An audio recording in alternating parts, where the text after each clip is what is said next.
Lucky Lefty podcast, Onora Boys in the building, brought to you by Onora Whiskey, OnoraWhiskey.com, that premium American whiskey, OnoraWhiskey.com. If you drink, by all means, make sure you do so responsibly. You got to do it responsibly. Don't forget MalikZaire.com for all your travel and lodging needs, MalikZaire.com.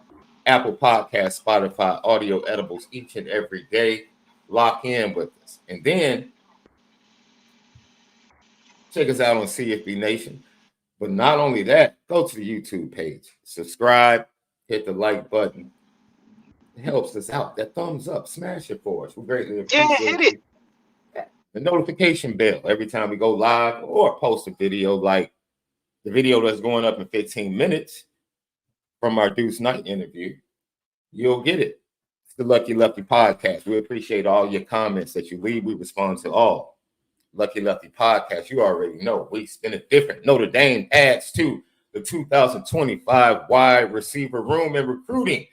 First, Elijah Burris, and then yesterday, Ironton, Ohio. Ironton, they got an Ohio kid. They got good football at Ironton. They got good football out there. Okay, you vouching for Ironton, bro? They now it's in the middle of nowhere, so they competitive in the middle of nowhere. But they got some big strong teams.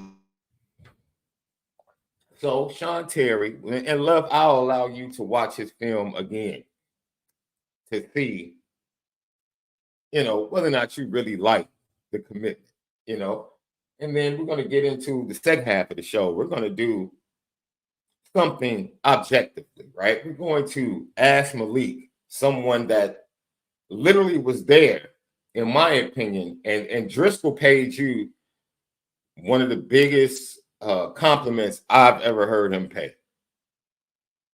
He said there's no doubt in my mind if Tarian Folston and Malik Zaire don't get hurt in 2015, that team probably breaks every offensive record.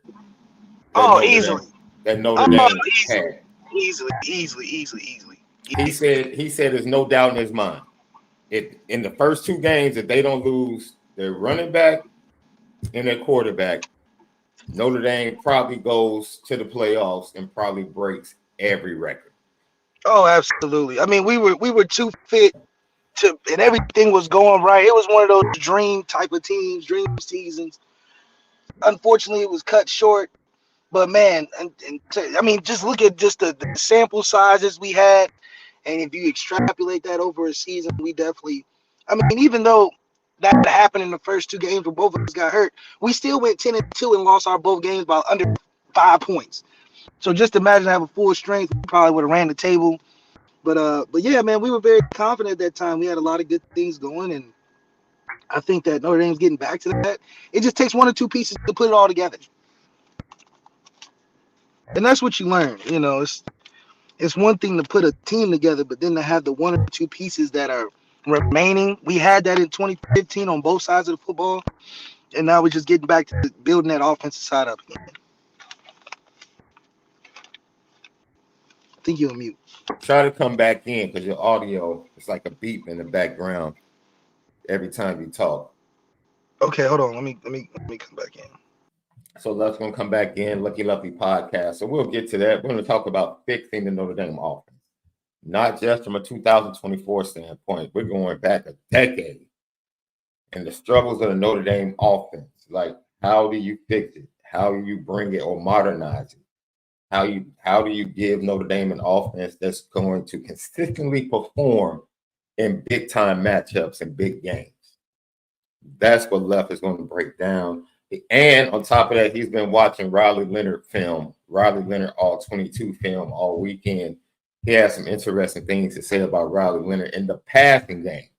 It has nothing to do about the young man being a really good quarterback, but talking about some things that he feels like he needs to step up and improve in the passing game specifically in order to really make an impact for Notre Dame in that specific area in 2024. So we'll talk about that second half of the show. Man, Petty Train is full today. Stick around, guys. It's a lot of people going to the Petty Train today. As all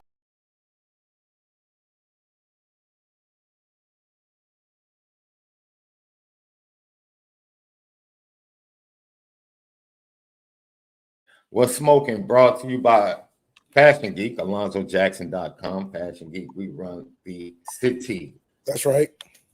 Sean Terry II, Ironton High School, Ironton, Ohio, commits to Notre Dame. It happened very quickly, Left. It happened very quickly. And what I can say about this, and you can go over to Irish Breakdown, the message board. Ryan Roberts had the story. We both have talked to the young man. I talked to him in the middle of last week. He talked about the excitement and how he was loving the conversations with Mike Brown. And then from what we were hearing, from what I was hearing, it was going to be an evaluation, maybe even getting him up to campus to evaluate him, to see him running around a little bit, to lay eyes on him, to kind of finalize whether or not he was going to be a take. And conversations continued. And I guess the young man does run track. And I guess from doing a little bit more digging, Notre Dame came to a standpoint or came to a decision that, I feel like these are my dudes. And I think what's happening, because Mike Brown from Notre Dame fans might be given an opportunity to show what he can do in recruiting, which is probably, he came in, this is like coming in the middle of the process for the 25 class. So the 26 class of recruiting probably will be the true test of Mike Brown's recruiting for most people. But in the 25 class, and Ryan Roberts and I talked about this because we went back and we looked at his Cincinnati classes when he was there. And he was always balanced. You see a lot of wide receiver coaches where they have a preference, and that preference is one way. And you could actually say that possibly about the predecessor at the wide receiver position, coach position in Notre Dame. He definitely had a body preference. He wanted bigger body receivers. He recruited majority bigger body receivers. He really didn't recruit guys that were really proficient at run after the catch. If you really go back and look at his offers and the guys he got and the guys that he was on, they were bigger receivers, more physical receivers, and that seemed to be the type of guys that he liked in his wide receiver room. You go back and look at Mike Brown in Cincinnati, he's a little bit more balanced, right? He'll have a guy like Tyler Scott, right? He'll have a guy like Michael Young that came from Notre Dame. But then he'll have a 6'4" guy. The local kid, I forget his name from Chicago, the local kid that they had, the big physical receiver. So his wide receiver rooms are a little bit more balanced, right? He'll get one or two physical guys, but then he'll have a couple of burners, and then he'll have some slot guys on the interior like a Michael Young that can go and get it done as well. So, but he really wants the ability to be able to create explosive plays at all three levels in the wide receiver room. So he came in late. He had a relationship with Taylor. He's just now starting a relationship with Derek Meadows. He just really, he's introducing himself at the same time. And I understand it's another 3-star kid. I get it. And I could sit here and explain to you, watch the film, right? Watch the film. Understand what Mike is identifying. We said it before. Notre Dame had little to no explosive play possibilities when it comes to the screen game, when it comes to the mesh routes, the crossing routes, when it comes to the deep ends, and taking it from a 10-yard route into a 40-yard gain or a 50-yard touchdown. They did not have that run after catch ability at the position. And that is something that was immediately identified by Mike Brown, and not only Mike Brown, but Mike Denbrock. And the fan base. Hell, the fan base knew we didn't have run after the catch. And for Mike Brown to be versatile in his recruiting shows that he can reach a wide range of receiver types that, we haven't had since Denbrock. When we had Denbrock, we had a guy like Corey Holmes. Then we had a guy like Corey Robinson. And then you had a guy like Will Fuller. Then you had a guy like Chris Brown. Then you had a guy like Torrey Hunter. And then you had a guy like Amir Carlisle. Hell, we even had CJ go from a couple positions on offense to be able to have a variety, but also having the availability to have receiver talent for your quarterback and what fits him. So maybe he's not good with all fast receivers. That's okay because we got big, tall ones too. Maybe we have possession receivers. We're recruiting Elijah Burris. We're recruiting guys that can get in between routes in the slot. We're recruiting guys on the outside that can win deep. If you watch Riley's tape, all he does is throw it deep on the outside. So that gives you a good example of, okay, well, we got a couple speedsters. We got Chris Mitchell who's saying it's disrespectful to say he's not a 4.2, 4.3. Then you got a Deion Colsley who's big body outside. You can miss with some room to miss. You got guys like Jordan Faison still streaking down the middle. You have Bo Collins added to the bunch to be able to have that height. And of course, you got your JT who can do a little bit in and out. So this is giving a lot of ways to attack a defense, and it's going to fit a style to what Riley's comfortable with because now you're giving him everything he needs to be able to get the job done. Yeah. So Sean Terry, Ironton High School. They got on him. They visited him during the open period. Like I said, one thing Mike Brown and his ability to convey and communicate is humongous. And left, why is that important? That was the biggest flaw of the predecessor. Well, in terms of communication, you mean identifying the role? I think that's the biggest thing. I don't think first of all, the ability to convey what you want and what you expect in the right way, where it's received, downloaded, and then easily integrated and implemented. See, that was the one thing people said, the fan base said, they saw a difference in the urgency in the way that wide receivers were running routes in the Sun Bowl. After the game, Marcus Freeman asked, can you attribute that to Mike Brown? Because Mike Brown said coming in, he was going to take a step back. And Marcus Freeman said, I went to Mike Brown and I told him, do not take a step back, come in hot, coach. And if you're going to say there was more urgency at the wide receiver position in the Sun Bowl, you have to attribute that to Mike Brown. Like, what did he say? What was different about him that gave them that urgency or that gave them that fire to go out and be impactful in the passing game? You have to. He did it in a short time frame. He made an impact on them.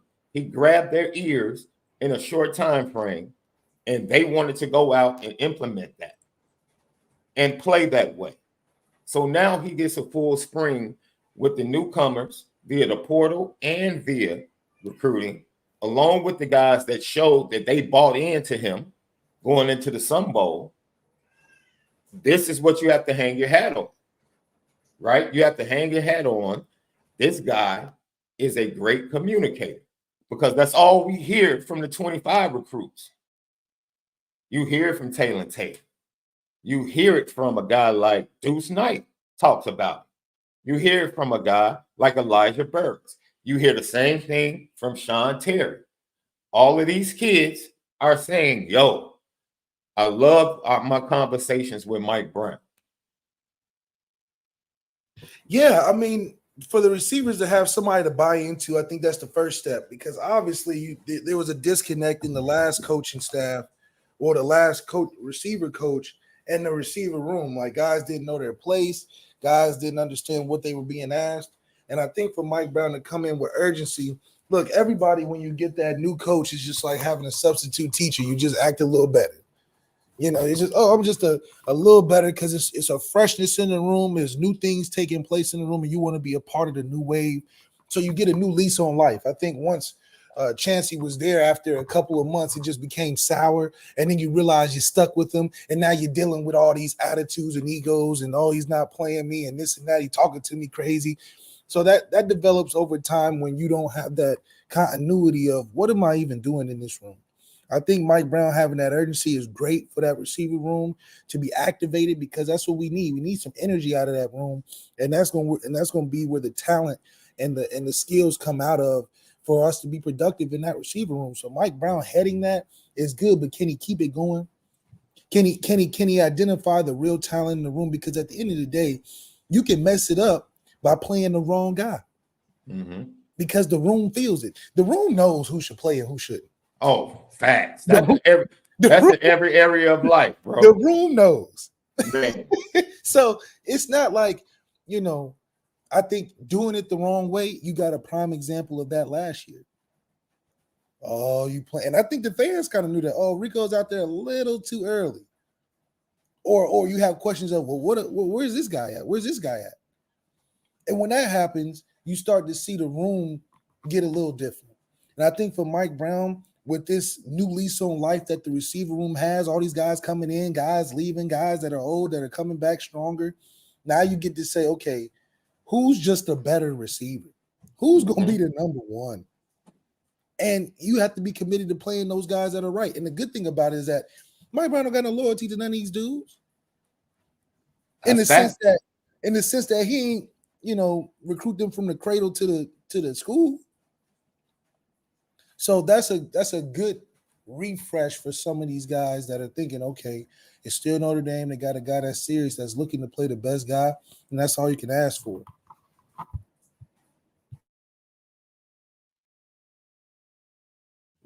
You're right about that, Lef. It is. Let's look at some film, man. Let's check out Sean Terry. And we can be objective here. I just like to point out, before we get to the film, I'll say this. Well, dude, you know what we do. We speak honestly. And if people don't like it, they just don't like it. And they are more than welcome to disagree. Notre Dame's offense is going to be a problem if the main guy you're targeting every week is Jordan Faison. Yeah, it's just going to be a problem. If that's the dude you're coming out getting 15 targets to every week, and that's your number one receiver, that's a problem. That's the problem. You're Notre Dame. That's a problem. But we finally had the talent to get a number one receiver. Jordan Faison's a great compliment, but you just can't. Not at Notre Dame. Look, bro. If this was Cincinnati, Jordan Faison would be great as a number one. If Jordan Faison was that guy and you viewed him as that guy, then what the heck did you go get Chris Mitchell for? What the heck did you get a bunch of dudes for? What the heck did you go get Bo Collins for? Don't tell me that you looked at this guy that you have already, that the wide receiver coach couldn't even identify, the people that ran the scout team, the defensive side of the ball on the scout team had to tell the offensive coaches, you need to use this guy. It wasn't like the offensive guys recognized, yo, man, we need to bring him up. It was the defensive coaches that went to the offensive coaches and said, we can't stop this dude. You need to give him a chance. It wasn't like how Drew Pine was like, Tobias is just, oh man, Tobias everywhere. Exactly. Talking about this dude on offense. It's Nobody like, was dude, saying Jordan Faison. What are we Faison talking about?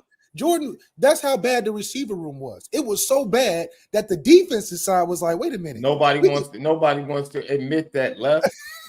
They want to glorify and then go. They act like the dude put up 50 receptions in 5 games or something. He had a great ball game against a suspect secondary. Yeah, this was the secondary to go crazy. He wasn't the only person that ate in the Sun Bowl. That's why we're like, what did Mike Brown do with less talent in the Sun Bowl that his predecessor couldn't do all year? That's why we're sitting up here saying, yo, Mike Brown must be doing something. His communication must be at a level that previously the Notre Dame wide receiver room wasn't receiving. What in the world was it? It's like Cat scoring 50 when they're down 30. Yeah. What do you say? Jumping up and down about that? Absolutely. Yeah, and if Notre Dame, listen to me, dude. If Notre Dame felt like they had a number one, there's no transfers. If Notre Dame coaches felt like they had a dude at quarterback that could lead them to a championship, would they have gone to the portal? Don't believe us. Believe the actions of the coaches. Yeah. They literally went to the portal they wanted to get 3 guys in the portal. Why? Ask yourself why. You don't have to question us. Ask yourself why they went and got a kid that had back-to-back 1,000 years and over 70 receptions from FIU. Why? That runs a 4.3 according to him. Why? Why would they do it if they had a true number one? They didn't go get a guy to come in. Wait a minute, because left. They didn't say, well, we just need to go get some depth guys. They didn't go get depth guys. You got the number 1 reception guy in college. Chris Mitchell was the number 1 where he was at. 70 receptions. Bo Collins was considered the number 1. I don't forget, I'm not going to judge him based upon his numbers. If you ask Clemson fans why he underachieved because he was considered a number 1. They didn't go to the portal looking for 2s and 3s. They went to the portal getting number 1s. 2 of them. 2 of them to come in and make an impact. Now. It's not like we got 2 tall dudes and we got 1 super fast guy. Absolutely. And a dude that's traditionally at a program that's supposed to produce number 1 receivers. Period. That's what they went. They went and got guys. We need some guys to come in that we can target. We need some guys that we can come in and depend on that have done it. They went to the grocery store and got poultry. They didn't go get no rice-a-roni. They didn't go get a head of lettuce. They went to go get the ground turkey and the spaghetti noodles for and all that. They didn't get no side. They didn't get no go there and get no parsley, no green onion. They went to the main ingredient.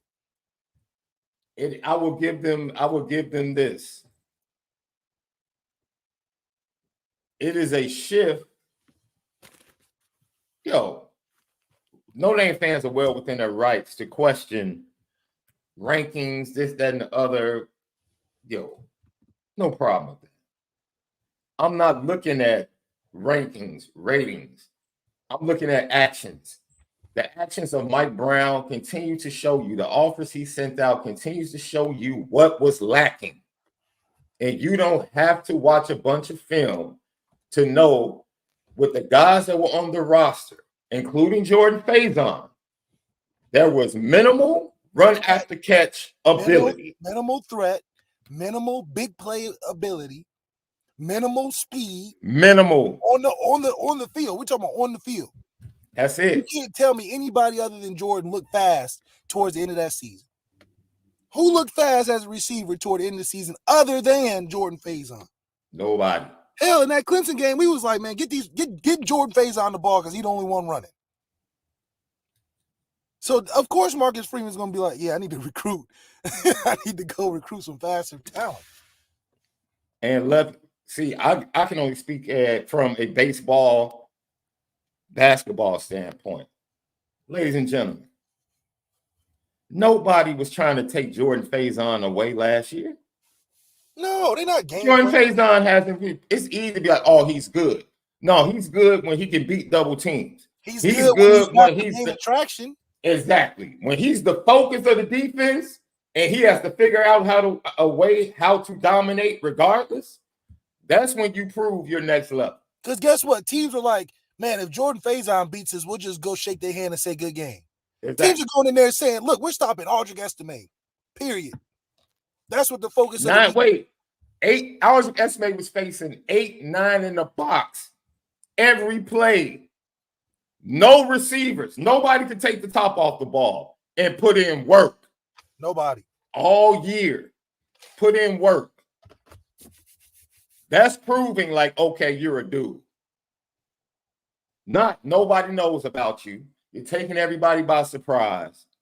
You put up some good stats, and all of a sudden, this is when you know the thirst is real for a fan base.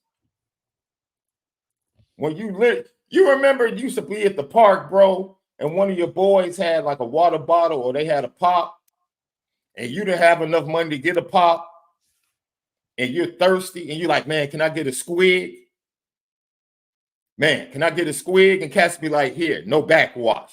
You remember that? That's right. And you had to tilt your head back and get a squig and give it back to them. And that had to last you until you got home. That's Jordan Faison. Jordan Faison is a squig for a thirsty fan base that hasn't had a big-time receiver since the days of Will Fuller and Chase Claypool.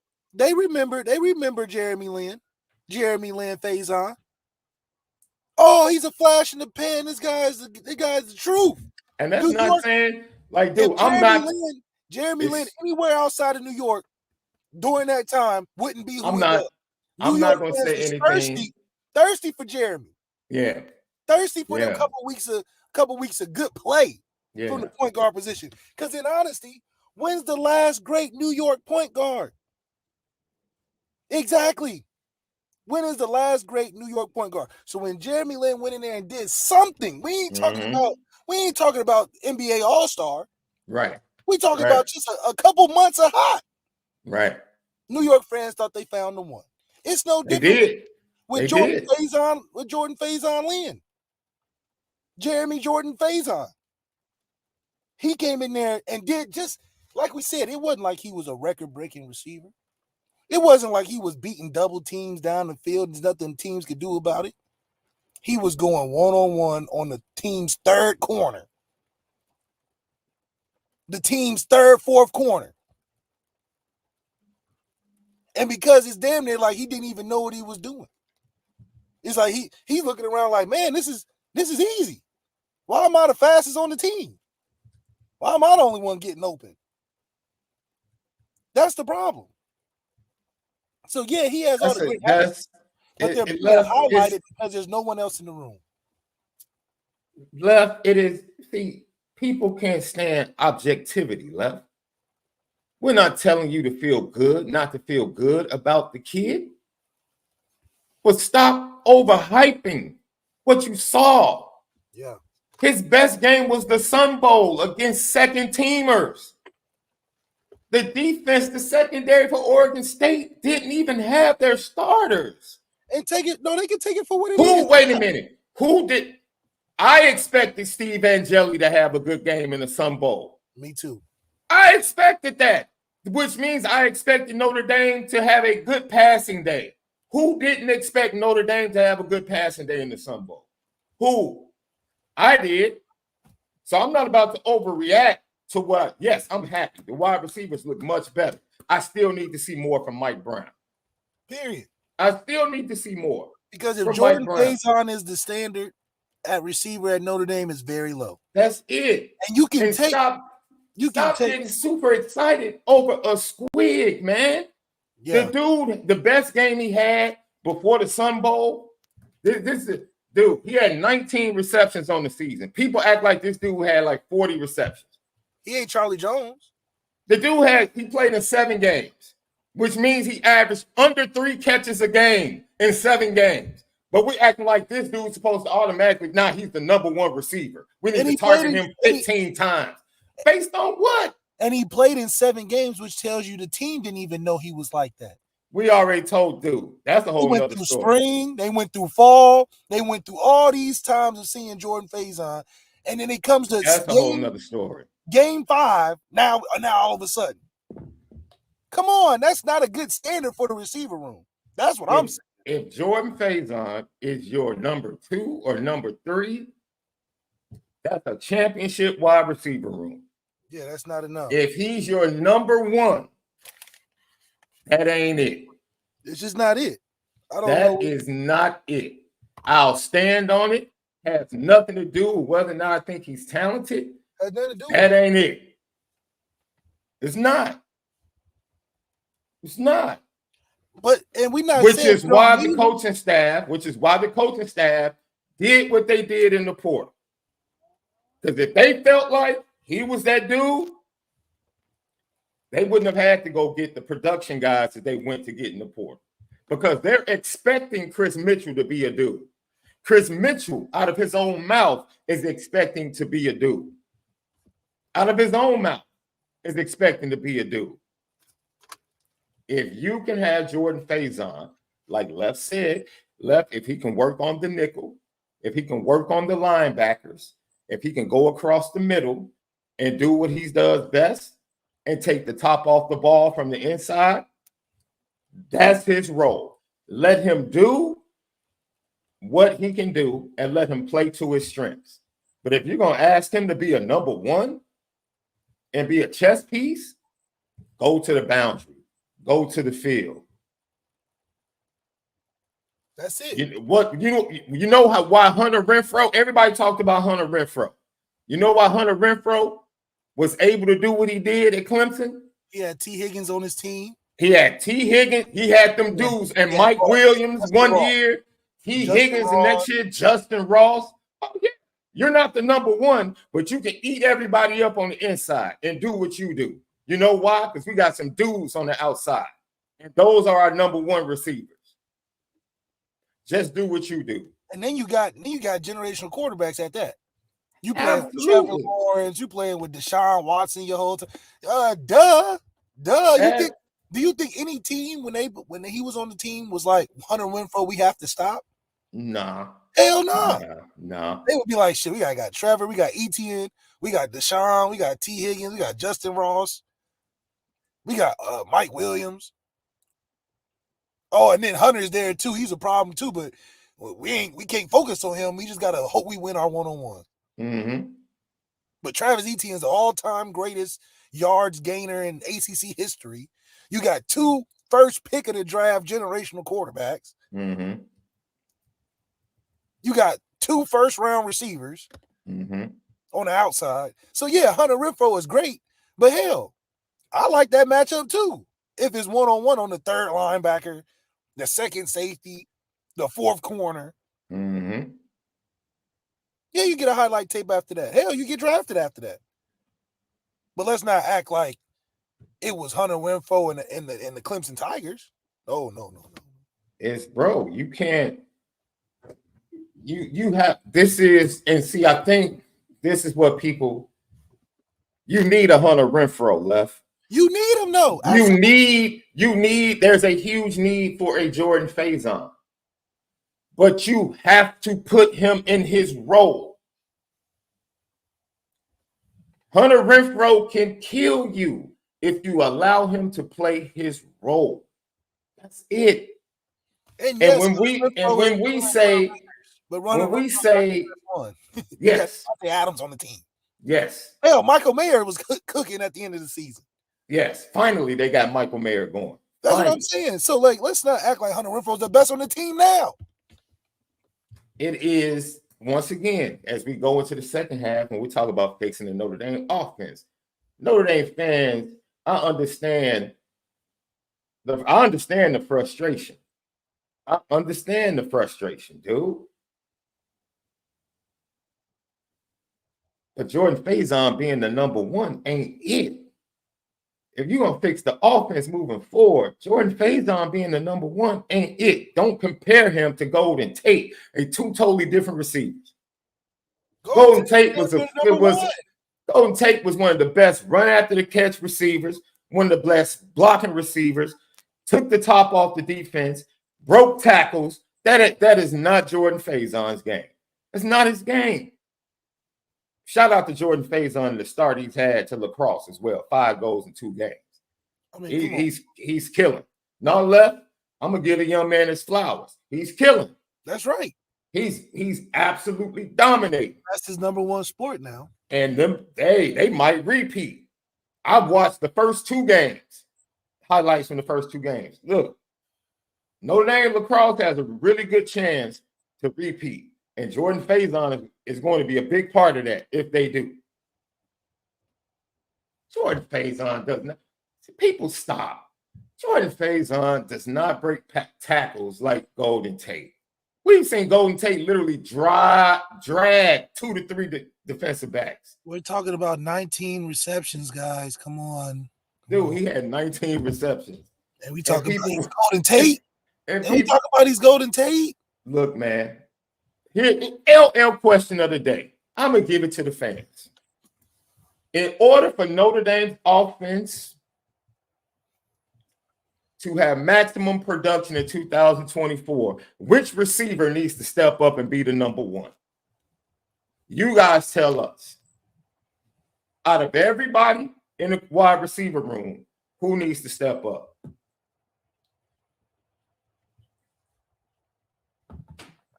Who?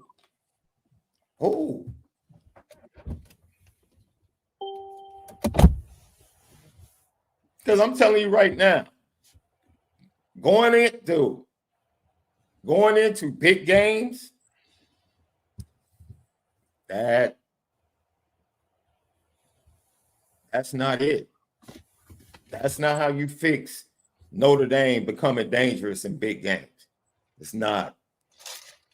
Going into the Sun Bowl, he had 14 catches in 7 games. 14 catches for 207 yards. That's what he had. 14 catches for 207 yards. And he had a huge Sun Bowl. But we got to stop. In the words of Denny Green, I can't crown him as a number 1 receiver based upon that. That's just not enough evidence. And it's not fair to him. Let him play his role in a great offense. His role is more that of a Hunter Renfrow than it will ever be a T. Higgins. And if you're going to ask Jordan Faison to be a Mike Williams or to be a T. Higgins, you're doing him a disservice. Has nothing to do with his talent. There's no need to overreact to what we've seen and all of a sudden, like, oh, that's the dude. That's the number 1. Relax. Notre Dame did a great job of identifying what he can do and saying, you know what? We're going to put dudes on the outside and allow him to continue to do what he can do on the inside. That is the plan. And that is the smart approach to changing things on the offensive side of the ball. Flat out. Left, you talked about it. The variety that you all had in the wide receiver room. People forget, Left, the only reason people forget that CJ Prosise was part of the wide receiver room in 15. That's right. If Tarian Folston doesn't go down, CJ Prosise is a wide receiver. The variety of that wide receiver room that you pointed out in 2015 is exactly what Notre Dame is shooting for, in my opinion. It's the vision of Mike Brown. We can't have a room full of guys, regardless of height, that can't produce explosive plays after the catch. Mike Brown walked into a wide receiver room that included Jordan Faison, where he watched the tape and watched the practices and said, we have to get more explosive run after the catch in this wide receiver room. That didn't exclude Jordan Faison. That included Jordan Faison. That is why you get Elijah Burris. That is why you get a SHAUN Terry in the recruiting class. Totally understand. Guys that really just jumped up on the radar. SHAUN Terry had some impressive Power 5 offers. Very impressive Power 5 offers, Left. Like, you look at the people that wanted this kid, and you say to yourself, okay, there must be something here. He's only 5'10", he's 180. You look at his film, he doesn't have blazing speed. Notre Dame offered. Boston College was after him. Auburn was after him, Left. Iowa, Kentucky, Louisville, Michigan, Michigan State, Missouri, Oregon, Tennessee, USC, Virginia Tech, Wisconsin, which means he probably has already had previous contact with Mike Brown. He has some impressive Power 5 offers. Other programs thought highly of the kid. If I'm not mistaken, Notre Dame offered him, and Tennessee and Michigan came right behind Notre Dame days later and offered him days later. They had the same evaluation on the young man. So those that might have the tractions from the commitment to say, man, our first 2 commitments in the wide receiver room are 3 stars. I get it. Unfortunately, the top guys like Taylor and Derek Meadows, they just aren't committing right now. And honestly, there's kind of an urgency to start building. I don't want to say the floor because that might come across like I'm diminishing these 2 commitments in Elijah Burrs and Sean Terry, and I'm not. What I'm saying is you can't keep waiting on the big fish and just not get anybody in the class. You have to get someone in the class that you believe in, that adds some things to the room that you feel like the room was void of, while still recruiting the players that you know are going to go into the summer and their official visits, like a Taylor, like a Jaden Vines-Bright from IMG, or Raiden Vines-Bright from IMG, like a Derek Meadows, who's picking up more offers now. You know you're going to have to go into late summer, maybe even the fall, to solidify a commitment from guys like that. You can't go into the summer with no one in the wide receiver room. You know why? You know why, Left? What does that tell Deuce Knight? What does it? It's literally June and you have 0 commitments from wide receivers. What message does that send to Deuce Knight? And this is not me saying that there's a problem with Deuce Knight or, On3 tweet Mississippi guys for On3 trying to tweet out him showing up at this camp shows that he's open. Man, stop that foolishness out of here. Stop. You're hoping and you're wishing. That's what you're doing. You're hoping and you're wishing. Yeah. He even did an interview with someone from On3 and told them he was locked in. Dude, it is a very tedious process. He told us that the staff called him and said, yo, let's go to work. We got to get some receivers. So there's obviously urgency to start getting some receivers in the class with the knowledge that the bigger receivers aren't committing this early. They're not. They're just not. They're not. And Notre Dame fans have to take a step back and relax, stop looking at star ratings, and understand that Mike Brown is trying to build the same type of complete wide receiver room with all different types of shapes, sizes, abilities, speeds that he had and was successful with at Cincinnati. And it's going to take time because what you had in the last 2 years in the wide receiver room was a lot of redundancy. Yes, you had 4 stars, but you had 4 stars that were the same type of physical receiver that did the same thing. And when injuries happened, you had nowhere to go other than a walk-on who came to Notre Dame to play lacrosse. That's an indictment on the composition of the wide receiver room. And we all witnessed it last year. All of us witnessed it. It's an indictment.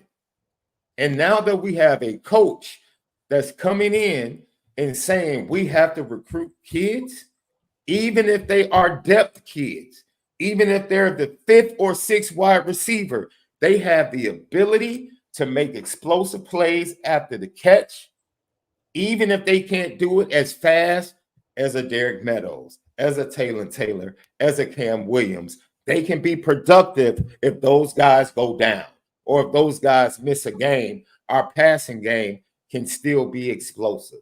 They're trying to build a complete wide receiver room because That's right. The condition of the previous wide receiver room left wasn't a complete wide receiver room with variety. It was a lot of redundancy. Oh, we got 4 stars.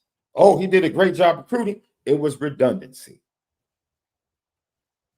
That's what it was. They don't want that to show up again. And I think it takes a lot of courage to identify some of this was a mistake. There is redundancy. We're going to have to change on the fly. And that's what they're doing. And you can be upset if you want to base everything upon stars and recruiting platforms, and you don't want to take time to go watch film to see or say, yo, Mike Brown obviously inspired the wide receivers that he had, the 5 or 6 that he had, and they played with more inspiration than they played all season long. Obviously, okay, maybe it was a new voice. Maybe it was a new voice. It's refreshing to hear a new voice. Or simply, it's refreshing to hear a positive voice, Left. How about that? A wide receiver coach that can actually convey a message in a positive format rather than tearing you down. Look, let me relax because I'm about to get started. Yeah. Get started. It's that time. On what existed, which is why I said that coach bared watching and was under the microscope, and everybody was like, oh my God, what do you mean? He's a great recruiter. He brought in this kid. He brought in that kid. And I'm like, okay, I hear all of that. He bears watching. He's under the microscope. Because at the end of the day, you can have all the talent in the world. Coaching matters. Development matters. It flat out matters. It flat out matters, man. And so by saying he cannot be, speaking of Jordan Faison, right? He cannot be your number 1, or he should not be a number 1 on a championship team. It's being honest.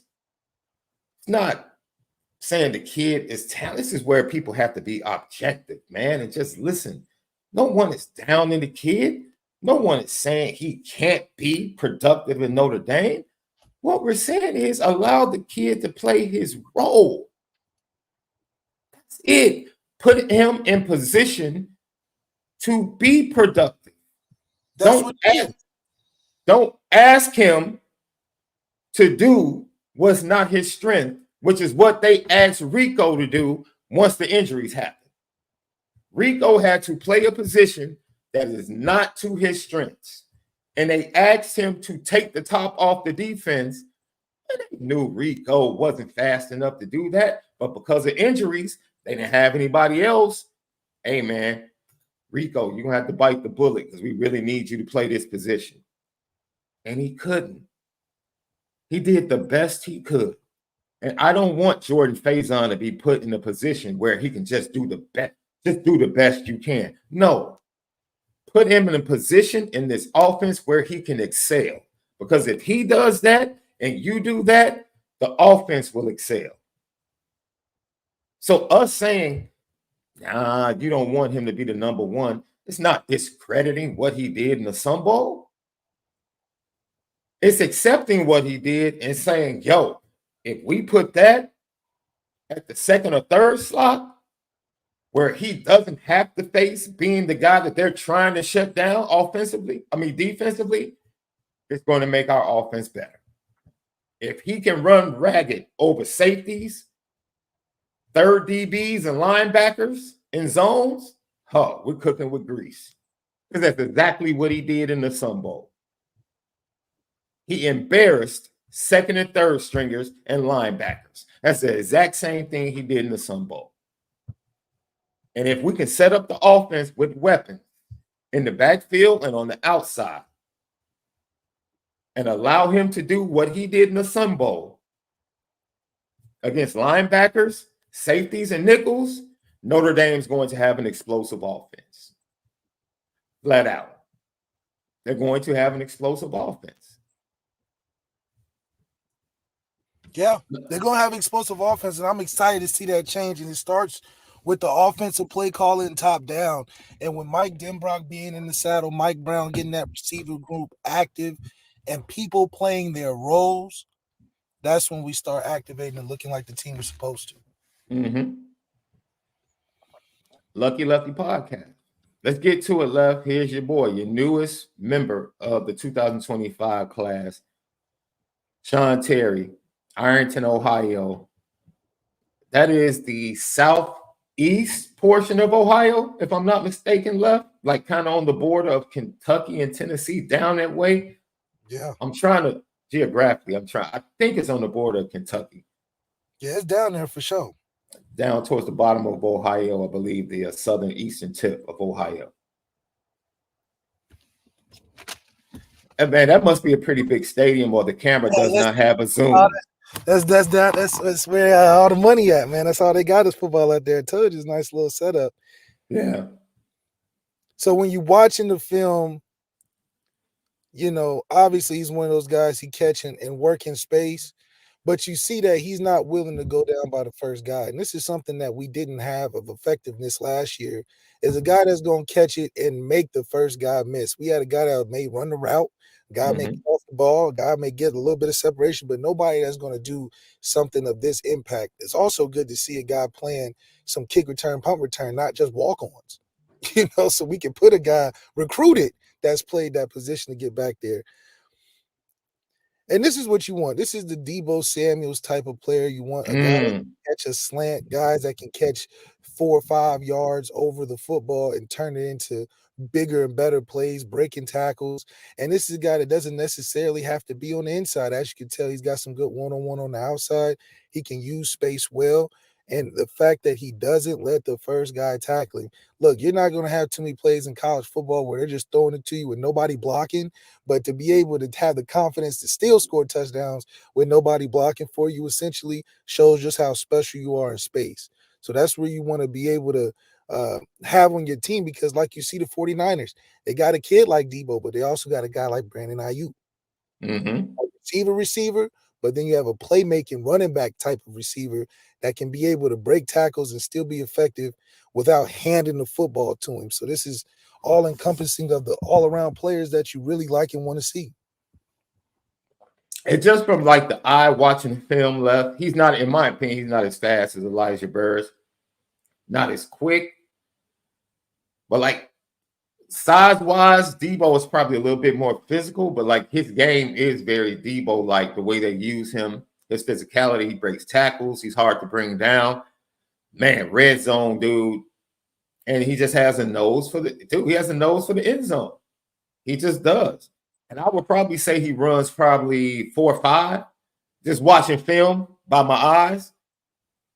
And he probably can get faster when he gets to college, but he's probably a 4.5 kid.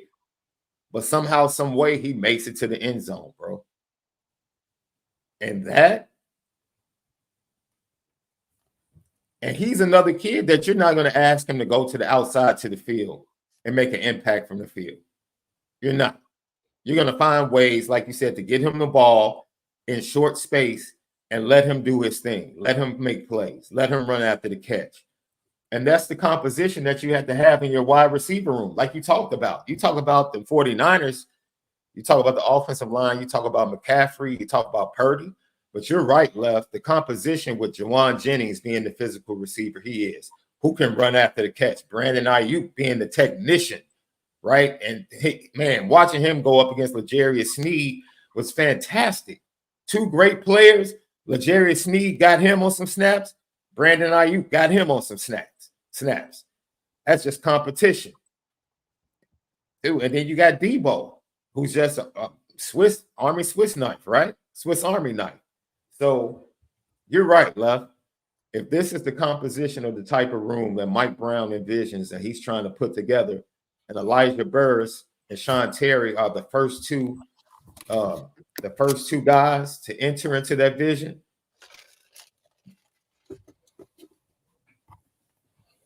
I'm all for that. Because for me, this is a guy, if this is a guy that has to, due to whatever, injury, whatever, that has to step up for Notre Dame 1 week, he's very capable. He's very capable. He's definitely very capable, and I really like the fact that at the end of the day, he's somebody that you can plug in and find a way to get him the football. Mm-hmm. You know, this is not a guy that's necessarily, okay, he's got to be trustworthy and know the offense and da-da-da-da. It's like, okay, we know that if he could just catch a punt, we're in good position. Oh, we know if he could just catch a bubble, we can get some explosive plays. So maybe when we stall out on offense, like USC did to Dory Jackson, they rolled him out there and gave him 1 or 2 plays in the beginning, and he took one to the house and got a big completion off the next one. Nothing complicated, but they're like, look, he's a guy that needs the football in his hands, and it's not just handing him the football. And that is the strength of Mike Denbrock, right? Adapting to the talent that he has on his roster and putting them in positions like a Theo Riddick, right? Sean Terry is not a running back / wide receiver combo like Theo Riddick. But Theo Riddick was the type of kid that Mike Denbrock would use and put in positions to make big plays. In different formats, I believe he's going to do the same thing with Elijah Burris. I believe he's going to do the same thing with a kid like Sean Terry. I don't care that they're 3 stars. Do they have gifts, talents, and abilities that Mike Denbrock and Mike Brown can coach, develop, and use on Saturdays? The answer is definitively yes. Yes. I don't care what the stars are. I don't care what the recruiting platforms say. The film shows me they can do it. That's it. That's what it shows. Look at this kid, dude. I can't look. I still feel like he's a 4.5 kid. 4.5. He could probably get to 4.4. Sean Terry does not. Michael Campbell stops. Speed is not. Speed. I know for a fact. Let me just say this: it has been confirmed. I know for a fact that Sean Terry runs a 4.5, and that's fine. I'm not going to. I won't go any further than that. 4.5, 4.4 range now. But the thing is not. The point is, he can get to 4.4 in college. Will Fuller went from being a high 4.4, 4.5 guy to running. What did he run in the combine? 4.3, 4.38, something like that. I don't know what happened between the time he arrived in Notre Dame to the time he became that dude. I don't know. Will always been kind of fast now. You know, he gets stronger. Obviously, you get a weight program on you, but I think Will was just kind of naturally fast. Now, the thing I like about this kid is that Debo's not no 4.4, 4.3 speed. Mm-hmm. Hell, right now, after a couple years of NFL, Debo probably like a high 4.5 right now. Mm-hmm. But the game speed and breaking tackles is not about having necessarily speed, but he has the ability to take some hits and still keep going. That's the whole point. We didn't have had fast guys, but fast guys can't get away from nobody once they catch the ball. And clearly, we ain't throwing it down the field enough for that to matter. You know, I mean, let's be serious. How much does having a fast dude really matter when we don't even throw it down the field enough? So, if anything, that's a good point. That's the Tobias Merriweather thing, right? We obviously wasted the speed on the outside with that. Right. We don't throw it enough down. That's just because we got guys that are open. Braden Lindsey was open down the field because he got speed. So, I think at the end of the day, we need more guys like this. These are the guys that's going to complement the running game more. These are the guys that's going to complement the passing game to complement the running game more than having that Tobias Merriweather deep threat. Yeah. I agree with that. Yeah, your talent, you recruit to your system, right, Left? You don't recruit guys just, this guy runs fast. No, let me watch the rest of this tape. Does he fit what we're going to ask him to do in our system and our offensive game plan? And if he's the right fit, let's go get him. So, and then you have guys at the wide receiver position or whatever position that, you can just put them in any system, right? We can act whatever we ask them to do, they're going to be successful. And ultimately, that's what you have to do. And honestly, I don't know if the 25 class at wide receiver is as deep as the 24 class. I think the 24 class receivers, dude, and then the 26 class with kids like Chris Henry Jr. Dude, the 26 class is phenomenal. Wide receiver class of 25. It's good. It's good.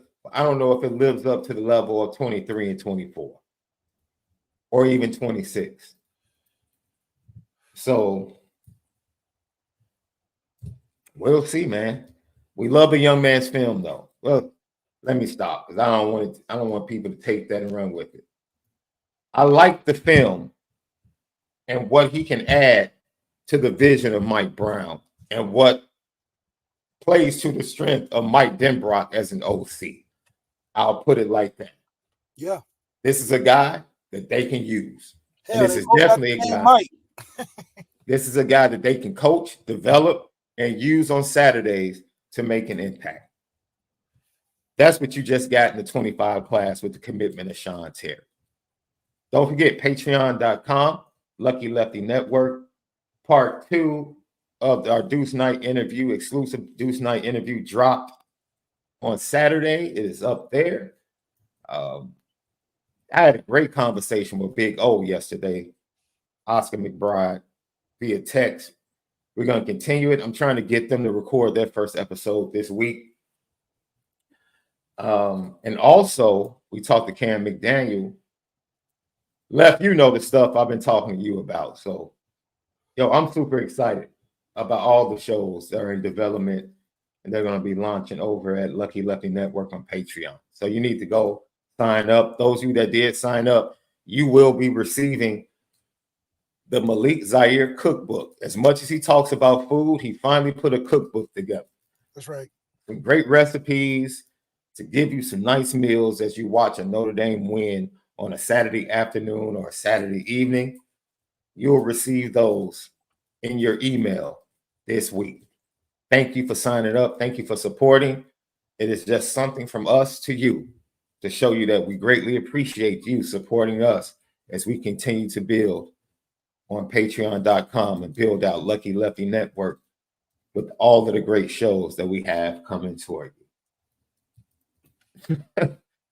Dude, the conversation in the chat lit as always. We love you guys. As always, love you guys. Yeah, speed matters, but you're right. Somebody pointed out all the speed at receiver that Al Davis always drafted.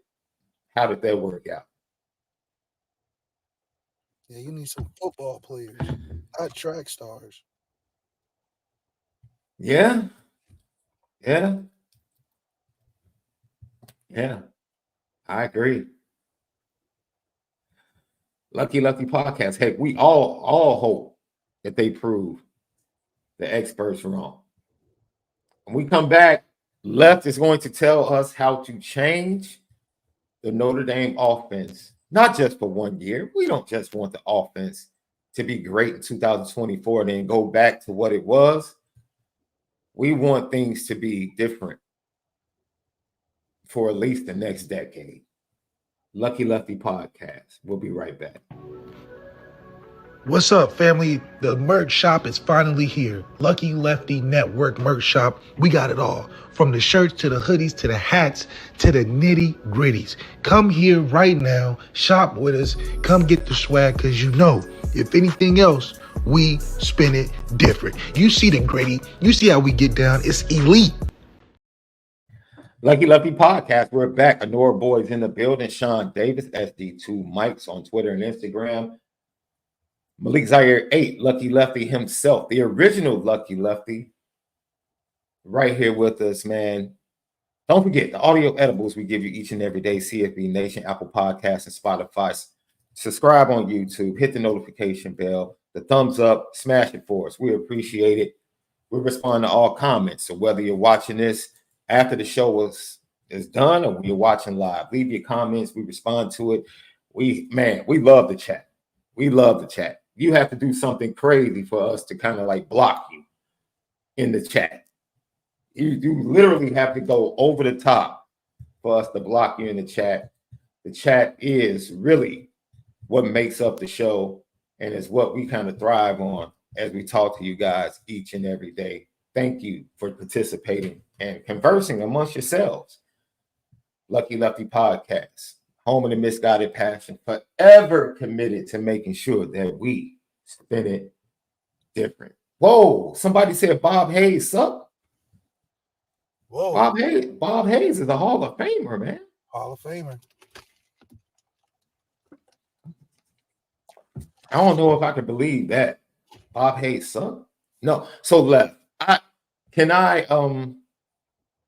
before I unleash you about changing the narrative and also the trajectory of Notre Dame offense, which most people will say, well, they broke offensive records last year under Jared Parker.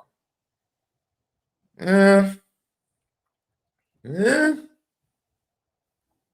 can contextualize that and kind of say, yeah, but what happened against Duke, Louisville, and Clemson, right? Those were not record-breaking performances in the biggest moments and biggest games.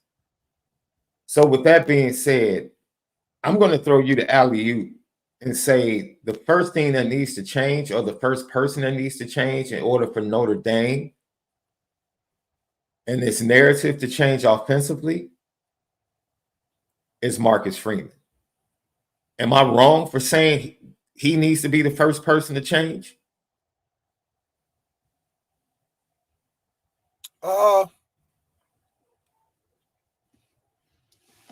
I don't know.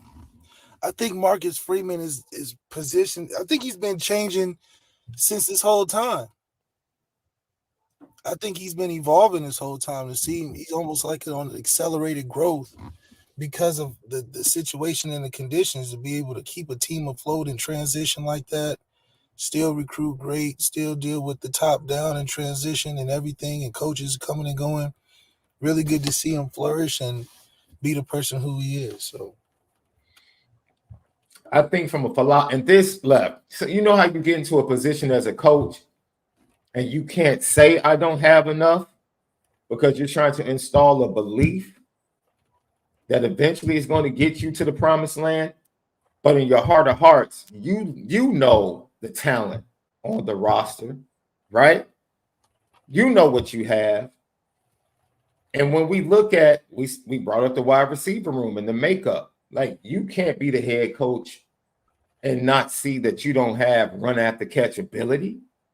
You know that. You know that impacts the type of explosive plays or explosive plays. So even if you're saying we want to create explosive plays and be aggressive, if you don't have it, how can you do it?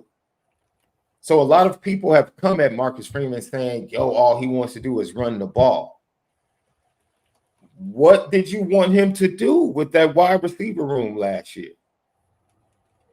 I'll take it a step further. Like, what did you want Jared Parker to do with that wide receiver room last year? Now, we both agree, whether it's Jared Parker or Tommy Rees, they did not use or misuse Tobias Merriweather, however you want to say it. Yeah. However you want to say it. Didn't coach him right, didn't develop him right. We already know what the previous wide receiver coach was on, which was a bunch of bull.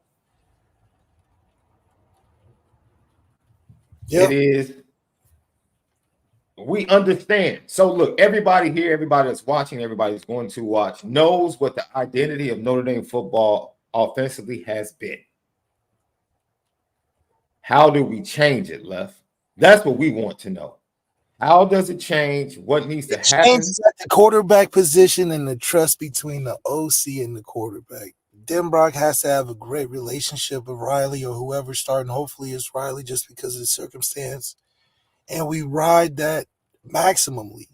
The only way you can do this is to be able to accentuate his talents, but also be able to use the resources around you. It's an easier said than done thing. But because everything lines up with the schedule, the hype around the program, the foundation is built, we have a chance to really do it. It just comes down to the quarterback position unlocking what we've basically been building and wanting for the last 5 years. If he's able to just connect with that receiver room, just connect with the receiver room. Everything else is already on a stabilizing level to where it'll just be better if the passing game is better. If the passing game is just half as decent this year, we can still make it to the playoffs. If it's tremendous like it can be and should be with everything and all efforts put in behind it, in 1 year we can make it to the semi-playoffs. So there's a lot of expectation with that, but we're at a stage where we should be comfortable with that. We should be excited about the challenge that we're faced with this. So I know you. No, I'm going to let you roll, bro. This is why you are, in my opinion, the best or one of the best when it comes to Notre Dame and being honest and giving an analysis, because you don the helmet, you've been in the big games, you know what it feels like. In your film analysis all weekend, watching the All-22 and other films with Riley Leonard, let's not focus on, okay, what hasn't been proven. We understand that. What is it going to mean to put Riley Leonard in the best position to make Notre Dame's offense dangerous?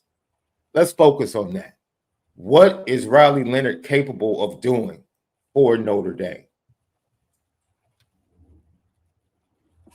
What do you think he's doing for Notre Dame? I just think it's giving us another opportunity. Man. Okay. How do I break this down? So Riley Leonard is in a position where Tyler Buchner was, where his greatest strength is running the football on off-schedule plays, quarterback run game. Tyler Buchner is a very similar player in that. Denbrock's comfortable coaching players like that. He's been around it for sure. I don't think RPO necessarily is the way to go for that. I think we accentuate the pass game with a couple concepts that he likes. His strength in running comes from off-schedule running, not RPO running and decision and all that. I just think that's much more guarded now in college football, the RPO system, where I think now you have to trust Riley in that pass game. Trust him on concepts. Trust him on 4 or 5 really good concepts. You dress it up in different formations. Allow him to let the pocket be the pocket and him find escape routes and run, because he's one of those type of quarterbacks. He's going to look for one. If it ain't there, he's going to take off. Look at his highlight tape. If the go outside route ain't open, he's going to wait, and then take off running. That comes from play design and having play concepts. If you're just doing RPO and putting him in situations now, if he's guessed wrong, now he's getting sacked, now he's going to potentially get hurt, whatever. Give him a chance to take some deep shots on the outside, run a couple concepts, but keep that quarterback run game as a focus, and then the passing will stem off of that. But that passing has to be things that he's really comfortable with. We don't need a bunch of different concepts.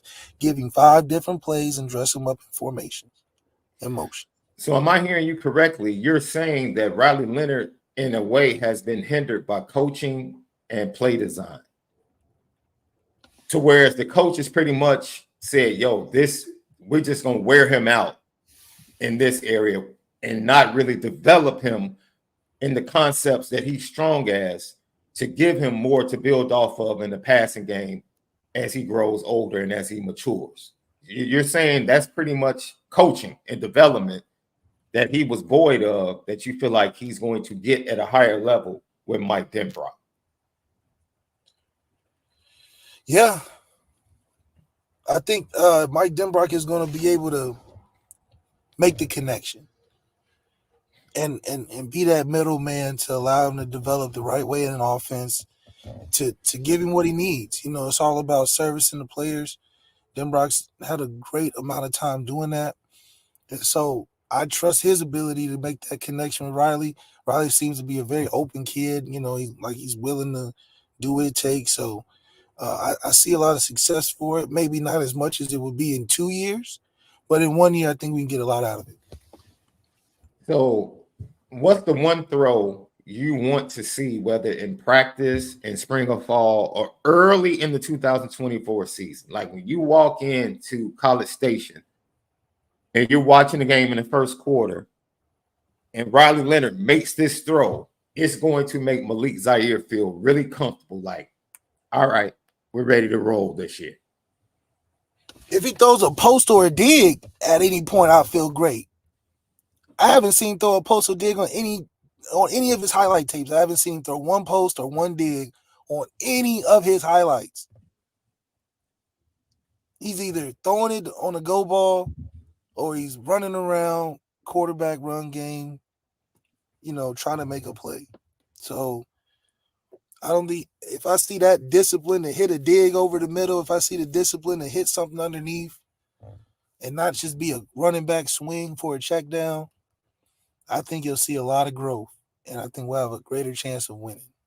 So what does that dig or post route, what does that signal to you as a quarterback? What is that? You're saying it shows growth, but why? Is it tied into footwork that you watched on this film or his tape? Is it tied into accuracy or timing?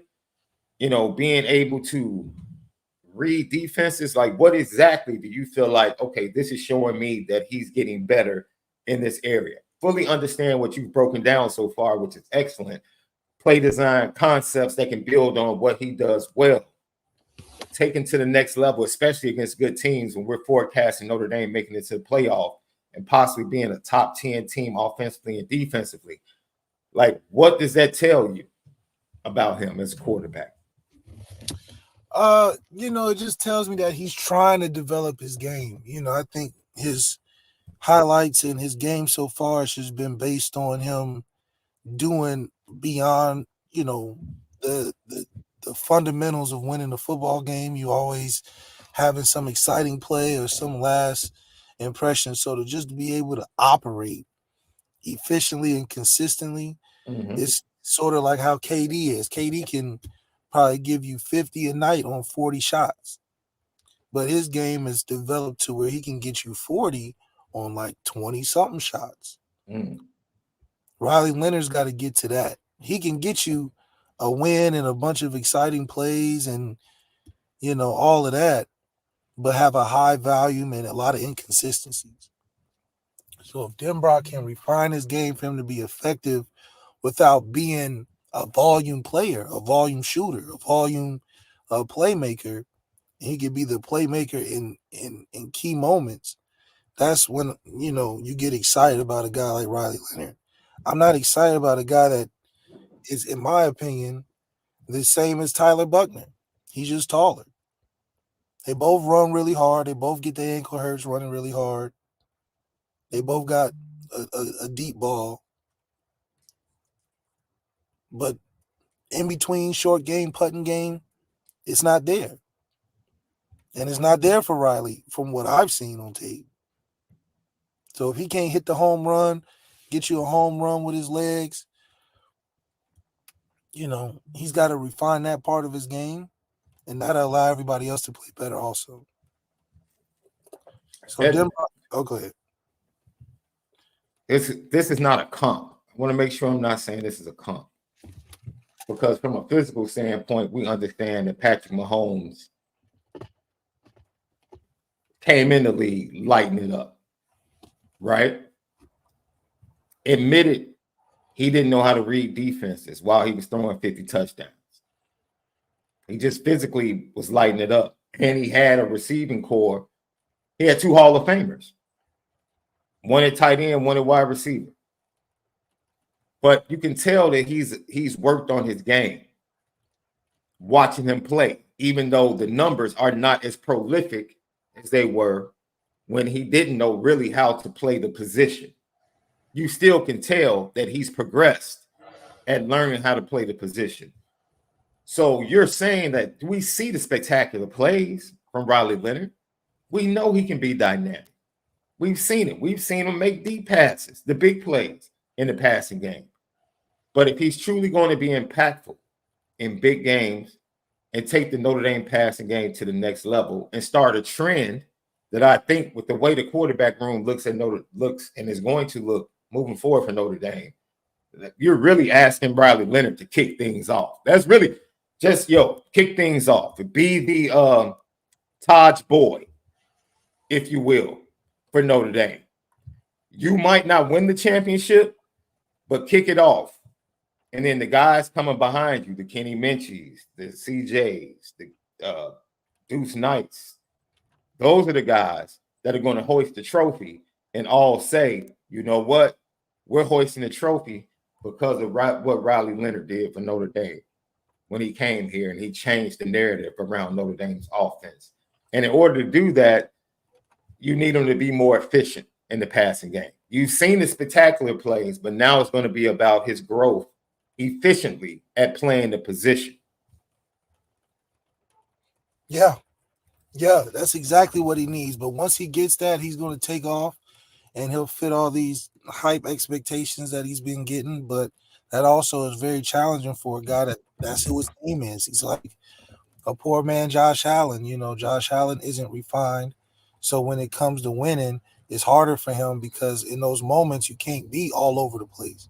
So it doesn't matter about you being a yard muncher or a touchdown gainer. If you can't win in moments the way you're supposed to win, it's going to be hard for you. So that's what Riley is in the situation of, which is good because, it's not like we're like begging for a playmaker now. Sam Hartman wasn't a playmaker. Now we get a playmaker. Right. But now we need some of that playmaker to be a sharp shooter as well. So that's something that's going to have to be developed in a short amount of time, but his talent, I guess, has convinced the coaches that he can do it at least a year that he's got, and we can make the most out of that. Yeah. I agree with that, Lucky podcast. Let's get to a couple of these super chats and some more of the GTB questions we have.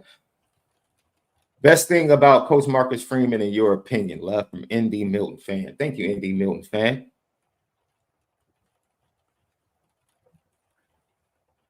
Other than the fact he's from Dayton, love. Please don't bring up he's from Dayton. Wait. Say it again. What's the best thing about Marcus Freeman? Well, I just think it's the ability to respond.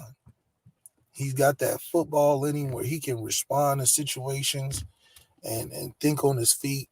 And I think he's been able to respond to the different circumstances that he's been faced with, but also the circumstances of how to stay in a position to win at a place like Notre Dame. So his response has been great, and hopefully he doesn't dive into golf where it takes him away from it. Anthony Solomon, thank you for the super chat. Nothing like having the Irish family together on a Monday morning for some spirited conversation. Absolutely. We love spirited conversation. You see, Roosevelt was in here, trying to, cause havoc. I let the Notre Dame fans take care of him. And Roosevelt's a good dude, too. Good dude. Follows me on Facebook as well. Roosevelt's a good dude. A little biased, but hey. John Massey is trolling, saying it's the biggest Air Force base, Sean. That's one of Malik's biggest points about the Dayton area, I understand because I rep for Chicago just as hard. So I get it, Left. I get it. Someone else had a GTB question for you, Left, and it goes to what we're going to continue as we wrap up this conversation. Give me the three things, Left, as I find this question, that are going to cause Notre Dame's that will cause Notre Dame's offense to kind of explode and be efficient and consistent in big games moving forward, consistently for the next at least 4 to 5 years. I think changing the talent in the quarterback room was a must, but now that that's happened, what are the things you're going to be looking for?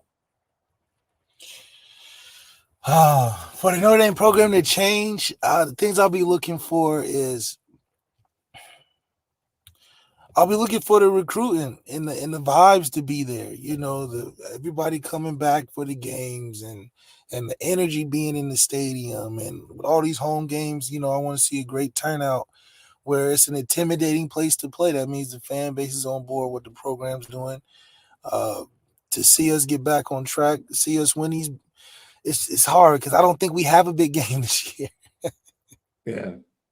So we'll wait and see what the schedule decides, but I think it'll be interesting how it develops. But the good thing is that I think we're seeing the change now. When we look back on this in a couple of years, we'll be like, okay, we saw how those steps impacted now. They extended Al Golden. They extended Dylan McCullough. They signed on Mike Brown. They signed on Denbrock. 4 years from now, that's going to look like the genesis of what these championships have begun. So I think it's happening now, and we'll see what happens.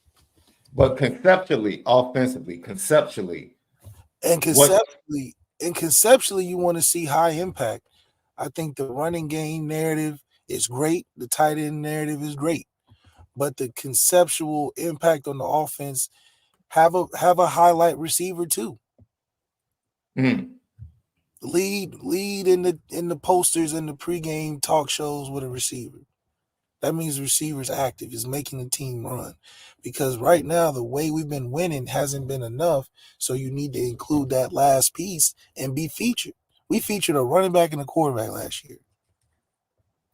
Not too many teams do that are in the top, whatever. So for us, having that highlighted receiver means an involver's 1,000-yard receiver. Stretching the ball down the field. So that's the impact conceptually you want to see. You're going to see more playmaking plays by Riley. That's just who he is. But hopefully, situationally, those game-winning plays can come from the quarterback, not the running back. So that's what you want to see. See this. I love this. Like Roosevelt Carney right now is trolling, talking about Hall of Famers from the U. How about Notre Dame, sir? No school has more Hall of Famers than Notre Dame. Stop playing yourself. You need to find another conversation. You can talk about 1988 in comparison to the Canes of the early 2000s, and the Canes probably having the greatest college football team of all time. Yeah, you kind of played yourself. Going that route. You take a U-turn. You're going down the wrong road, my friend. Doesn't matter. You can't. Their busts are in Canton. And I would venture to say that Cal Hamilton's probably on the way. I think Bryant Young just went in last year. You keep saying 40s and 50s. We just put another one in last year. So Jerome Bettis was in 2 years before him. You keep saying 60s and 70s. Dude, we just literally put in 2 or 3 guys in the last 5 years. So it's a bad argument. I'm trying to help you out. Harrison Smith is going to be a Hall of Famer, buddy. Cal Hamilton eventually is going to be a Hall of Famer. You kind of, Ronnie Stanley has a chance of being one. That left guard from the Indianapolis Colts has a chance of being one. I like you, bro. I'm just saying. Your bias and your objectivity kind of, it's kind of suspect right now. You keep saying don't bring up the 50s and 60s. I just gave you 3 guys that went in the last 5 years and probably 3 more that are going to be there when they get done playing. So have fun catching up. Have fun catching up. You can live on Ray Lewis. That's fine. And I could say something about Ray Lewis just to troll, but I'm not going to do that. It's unnecessary. I actually love Ray Lewis. But that's fine. That's cool. Oh, I forgot about Zach Martin. You're right, Michael Campbell. Zach Martin is another one. You keep giving me Miami players currently in the league that you project to be. I just literally the Notre Dame fans are giving you 4 to 5 players currently playing in the NFL that are going to be in the Hall of Fame. That on the road to the Hall of Fame. I'm waiting for you to name a player because you keep naming players from the 90s. Name a player from Miami currently in the NFL that's going to the Hall of Fame. Teddy Bridgewater. He went to Louisville, huh? Oh, I thought you meant from the. No, I'm talking about from the school. Oh, from the school. From the school. Damn. Hold on. Yeah, you're gonna have to think. You're gonna have to think Al about Gore. it. Well, how long was that? Frank Gore. Frank Gore has an outside shot. He has a decent shot. Frank Gore. He has a decent shot. I mean, Devin Hester just got in this year. D Hess, you know I love D Hess, so I'll trump it for D Hess. I don't know. But like currently playing, it's a little thin, isn't it, left? Calais Campbell. Reggie Wayne would make it. No, he's not playing though. He's currently playing. Yeah. We've named 4 to 5 players currently playing in the NFL. Calais will make it. Cole Kmet's gonna have to play for a long time. Yeah, Cole got it. Because he's not explosive. He's not explosive. It's too David at ends. David and Joko has just turned the corner. Yes. I think he'll make it because of longevity on one team. I mean, he's been on the same damn team since he got drafted. You talking about David and Joko? Yeah. Joko? Yeah. He has a chance. But the quarterback is going to be really huge. Because I don't know what that quarterback, do they stay with Joe Flacco? Is SHAUN ever going to get back to the level that he was? That's going to impact his production.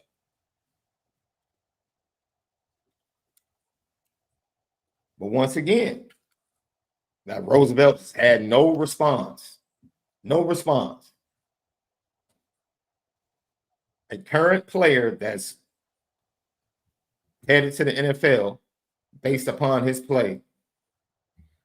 Like, you keep talking about us, but you keep bringing up dudes from the 90s, but Notre Dame fans keep rattling off guys currently playing that are going to go to Canton after putting 3 guys in Canton in the last 5 years. Like, dude, you keep trying to troll Notre Dame fans. Certain things you say, I agree with you. But that was like one of the worst arguments you could ever make. All you had to do was Google. Before you even put it in the chat, all you had to do was go Google.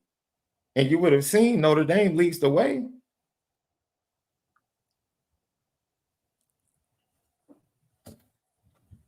That's all I'm saying. Do your homework. Do your homework.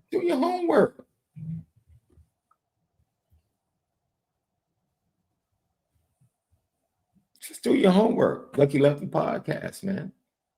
Left, offensively, you pointed out your first point after we talked about Marcus Freeman, which I agree. Marcus Freeman has been changed. That's one of his strengths, in my opinion, his ability to identify and to have no fear to make change immediately. You have to be able to do that as a leader. I also love the fact that he empowers his coaches. I love that. I think Mike Denbrock is going to help him learn the offensive side of the game. Yeah, I think Mike Denbrock just will ease the stress of the unknown that Marcus Freeman's been dealing with the last 2 years, having Tommy Reese and Jared Parker, just an unknown identity to things. Mm-hmm. Denbrock will kind of ease the mind and guide him through, like, okay, this is what we're going to do base level. This is how we're going to go. This is what I want us to look like. Here's an example of what a Heisman looks like. This is what we did with him.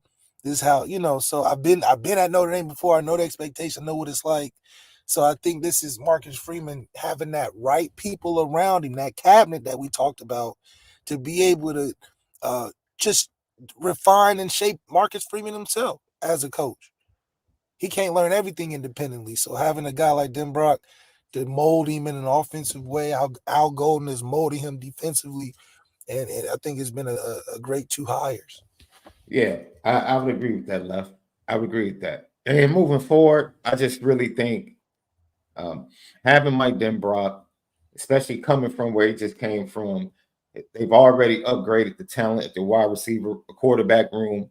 I think wide receiver recruiting has been better, and I'll include the former wide receiver coach because I do think he improved the talent in the wide receiver room, but it was redundancy.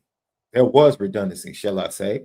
And I think now they recognize that and they're moving forward and they're going to place Jordan Faison where he needs to be to make him more excellent. And you're going to see plays from Jordan Faison, just like you see plays from guys like Hunter Renfrow, Tyler Wilson, who made a big play, the other freshman that was their punt return / jet sweep quick screen guy for Michigan this year.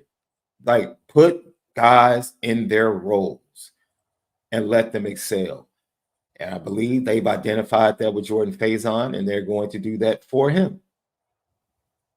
So identity and identifying what's needed, what needs to change, what your weaknesses are, in my opinion, is one of the biggest strengths of the current Notre Dame offensive coaching staff.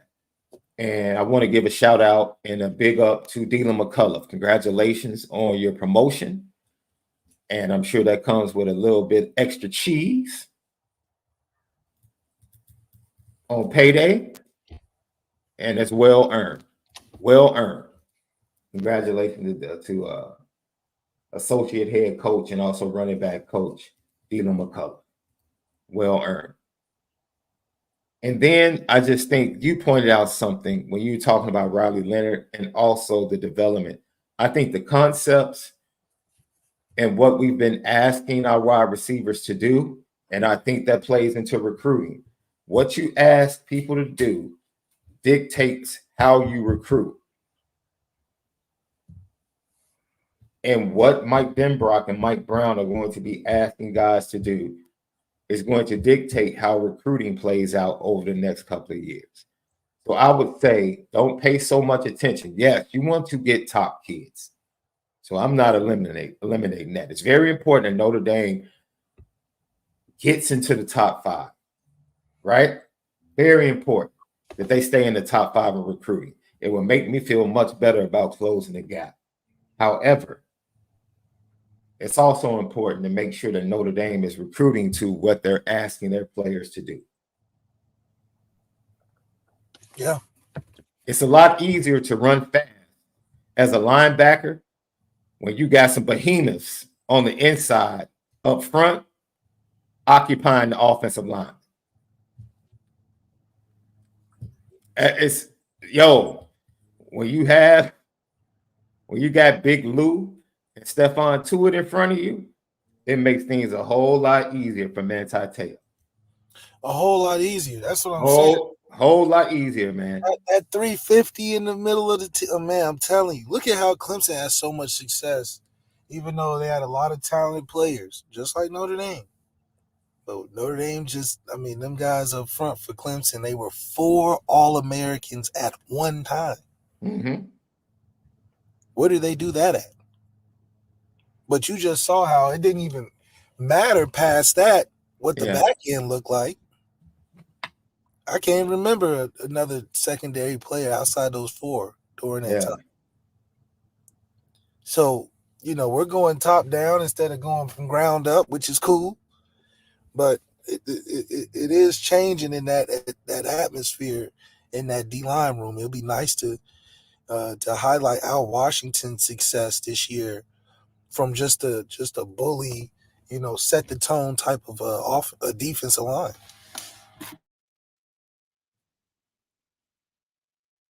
Man, look.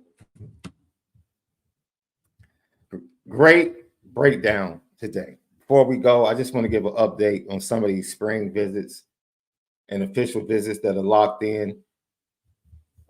Deuce Knight's going to be in town March 21st through the 24th. Yeah, that sounds like a kid that's looking around. Going to be on campus for 3 days. Yeah, he's not solid.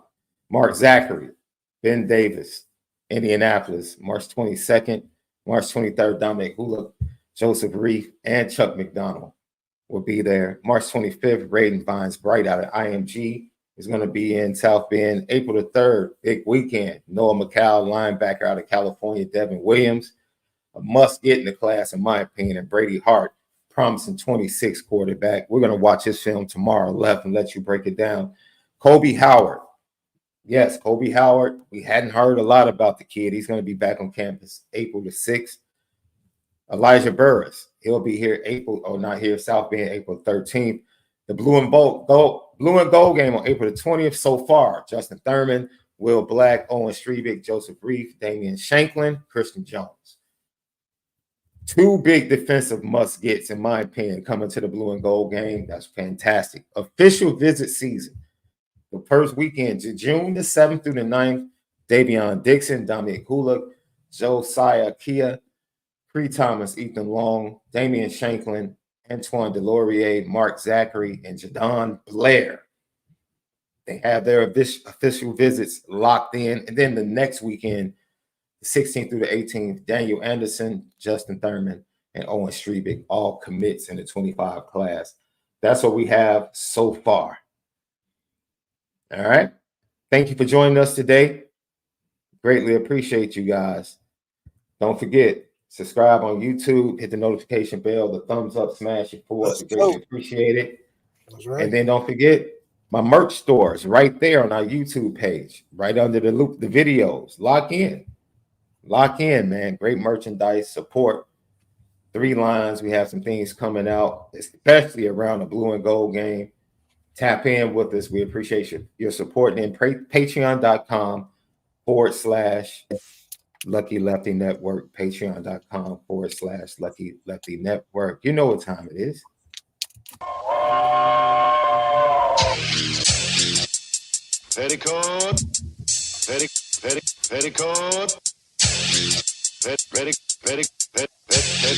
Petticoat Junction. It's time to get petty. Oh, we did a good job executing. Are you upset with something? And fire up the Petticoat Junction train. I just don't like you. You don't? No. What is today's petty historic? Petty Junction.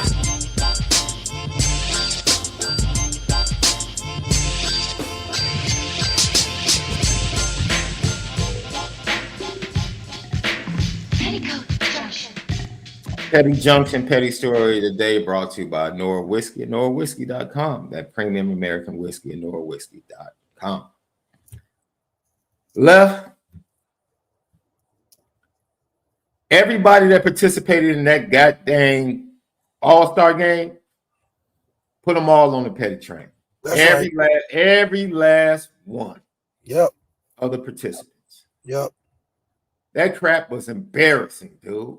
The only one I'm going to give a first class ticket to, so at least he can have better accommodations, is Ant-Man, because he's the only one that had the guts to speak the truth. Left. Oh man, he spoke. That's why he can't be the face. Of the league. Think for me it's an all-star game, so I don't think I will ever look at it like being super competitive. It's always fun, but I don't know what they can do to make it more competitive. I don't know. I think everyone looks at it. It's like it's a break, so I don't think nobody want to come here and compete. You know what, young man? But that's I respect you. At least you had the guts to say it instead of trying to pretend like LeBron and Steph that have been there 20 times, 12 times, trying to act like we still love it. Man, get that crap out of here. But that's also why Ant can't be the face of the league. LeBron was like, gave him compliments, but Ant not agenda based. He ain't just gonna say what he's supposed narratively what he's supposed to say. And so I don't know if that's gonna work for the face of the league, but you know, sometimes you just gotta say what you gotta say. I mean, if you're the best in the league, you gotta represent that. Man, it's outright ridiculous. And then for a second time, come on down. Dude, you get a 2-way ticket. LeBron James. Yeah. Why are you sitting up there lying to people? Lying all weekend. Just lying for no reason. I didn't know anything about the Golden State trade. It never filtered down to me. It never got to me. Draymond said he called you. He said he called you. He talked to Rich Paul. Or he talked to Rich. So now you knew nothing about it. That's your He boy, really man. tried to say that though. That's your boy. Like Sean, he really like tried to act like it never got to him. You found out when everybody else. That's the worst part. You can't tell me something about you. You found out when everybody. You LeBron James. You not like one of these middle of the road guys in the NBA that is sitting on the bench and gets a text and it's like, oh, you're traded. How they did Brook Lopez. They traded him and he just sat on the bench reading a book. That don't happen to LeBron. Remember, LeBron, you literally had an ESPN special about leaving the team. Now, all of a sudden, in year 21, stuff happening about getting traded, you don't even know? What do you mean? I mean, I heard it when everybody else heard it. It's just really crazy. Lucky Lefty podcast. Well, I can't believe it came out of his mouth, bro. And he had everybody up there silent, like, how do I respond to this craziness? Because, Shaq would have called him out and Charles Barkley would have said something. It was so crazy of a line, nobody said anything. They were just like, oh, okay. Yes, that's what we're rolling with? Okay. That's what we All right. Next question. Everybody just sat there like, all right, shit. Yeah. It is one of the biggest. It was one of the worst sporting events I've ever seen. One of the worst. It's just one of the worst, man. It's one of the worst. If I paid money for a commercial, I'm ticked off. I'm ticked off. If I was the company that said, you know what, the Super Bowl spot is too much, we're just gonna wait for the All-Star game the next week. I'm ticked off in my sales team. Yeah. Why would you spend that money? Nobody's watching that.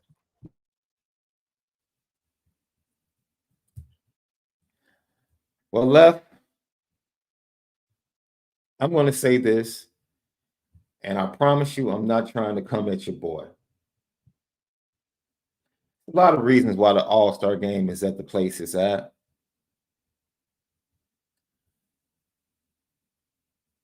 But this would have not been at this place under the watchful eye of Larry Bird and Magic Johnson. It would not have been like this under the watchful eye of an Isaiah Thomas. Would not have been under the watchful eye of a Michael Jordan, Charles Barkley. Nah, they had too much pride. Just the practices in the dream team, just the pride that existed. Like, you're not gonna get the best of me, dude. I'm gonna show you I'm the best. Charles Barkley actually believed he was the best player in the world at one point. Mike had to show him otherwise, but he believed that. He believed that, and he was willing to compete and show that. No one is saying you have to come out, slap the floor like they do at Cameron Indoor Stadium, guard 94 feet, give hard fouls. Nobody is saying that. But the leaders of the league, the OGs, if you're not willing to pass down that this means something and it's for the fans, to the youngsters like an Ant-Man, a Tyrese Halliburton, it's going to get worse than what we saw yesterday. You can't put this, stop. The fact you come to the All-Star game to hoop, man. There's a difference between playing basketball, which is what you guys do for 82 games and then the playoffs, and then having the opportunity to hoop, open gym style. They play harder against each other in the off season in open gyms than they do in the All-Star game, Left. Just watch the videos of them playing at UCLA and other spots, Miami in the off season. They play harder against each other in the off season than they do for the fans at the All-Star game. And you're right, John Massey. Kobe and Timmy wouldn't put up. Kevin Garnett wouldn't put up with that crap in the All-Star game. Go watch the Washington All-Star game in D.C. in like 2002 when Iverson and Marbury. Just the pride they had being down 18 points in the fourth quarter. Just the pride they had to say we're not going out like this. They just wanted to hoop. That's just hooping, left. That's literally being in the backyard of your best friend playing 21. That's just hooping. Kobe's thing was perfect. This is everybody wants to see all the best players in the world on the court at the same time. How do you not go hard? It's one game. It's not like this is the bowl game where you want to sit out or take it easy. This is one game in the middle of a season. It's not the end of the season. Because I don't understand how you don't go hard there, but somehow you turn it on and you start the actual season after the All-Star game. What do you mean? I thought that was the whole point of being a professional, was that the gauntlet of the professionalism is why you're the professional. If you play 30-something games like you do in college, I think everybody can make it to the NBA. So when you get a chance to be, I guess they got a lot of stuff that happens before the game. But even then, it's just like it's one game. You can't go hard for 40 minutes. You play back-to-backs. What the hell is that about? So I think it's just very privileged of those guys to feel that way about it. And I just don't see how it makes sense. We're talking one game. Y'all do 50 million other things during the season. It's one game. And you would think it's incentive because you're playing against the best players. And it's for the fans, bro. Like, what's the harm in going hard? Or at least, man, they don't even go half speed, left. They are literally the tortoise in the race. Literally. The NHL is able to do it, have a competitive game. Heck, what we just watched with the Pro Bowl was competitive. Different format, but it still was competitive. Coming down to the end. That crap we saw yesterday, and it's embarrassing because on paper, the West had the best squad. It wasn't even close.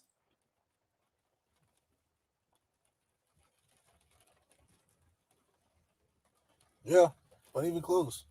It's not, dude. It's not even close. And I am surprised because I expect more. I expect better leadership from guys like Steph Curry and LeBron in this matter.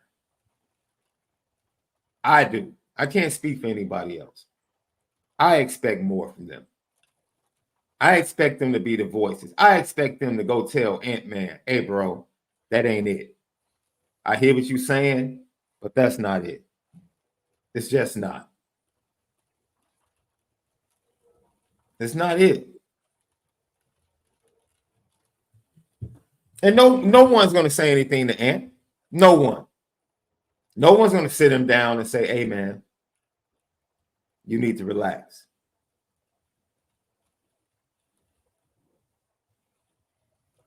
You need to relax. You need to have some respect for this weekend and this all-star game and what it means. But right now, they don't have any. And it's sad, man. It's absolutely sad. Dude, that was awful.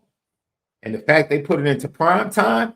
Remember the game in Chicago, which is crazy, left? Because it was just, 4 years ago in Chicago, a week before the pandemic hit, that you saw one of the best all-star games coming down to the last bucket. Joel Embiid going to work, trying to show he's the most dominant player. LeBron going to work. Ultra competitive. And I think the score was like in the 140s, 150s. It's like, hey, dude, that's what it should be. And just 4 years later, this is what we've sunk to.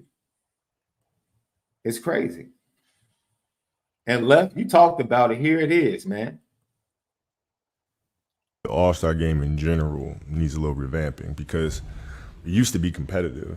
Yeah. It used to be competitive. And, like, you know, fans want to see the best pickup game in the world. That's what this is. They don't want to see you running up and down and dunking and doing all this crazy. Like, they want to see what happens when you get this collection of best basketball players on the planet and they play and they go head up against each other. Man.